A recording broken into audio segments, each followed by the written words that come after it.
À 700 km de Notre-Dame-des-Landes, des brebis, une bergerie, une maison. Pour Chantal, le quotidien en plein Larzac. Ici, l'histoire a pourtant commencé autrement. C'était il y a plus de 30 ans. Moi, j'ai été squatteur, entre guillemets, tout à la fin de la lutte du Larzac. Dès que le projet d'extension a été annulé, on nous a dit si vous voulez vous installer, vous restez par là. Et dès qu'on a quelque chose, on vous le donne. Ce qui a été fait. C'est-à-dire qu'on nous a dit un jour, est-ce que vous voulez vous installer à Saint-Martin? On avait 22 et 24 ans et on a dit oui, oui, on y va.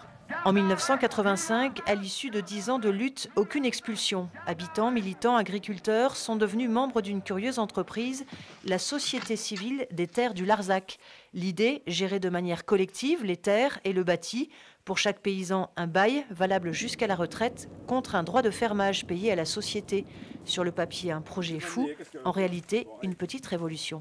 Et c'est vrai qu'il y a 6300 hectares qui sont gérés collectivement depuis 30 ans par les paysans. Il y a des réunions régulières, des conseils de gérance. Des fois c'est difficile, des fois il faut prendre l'assemblée générale spéciale pour prendre une décision, mais ça fonctionne très bien.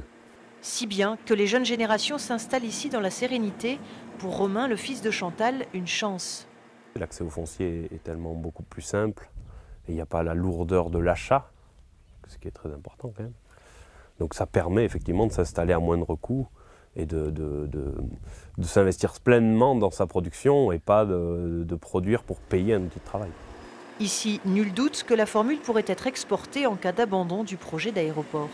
Moi, je fais le pari, comme on l'a fait sur le Larzac, que ça créera une dynamique. Puisqu'ici, on a augmenté le nombre d'agriculteurs, on a diversifié les modes de production.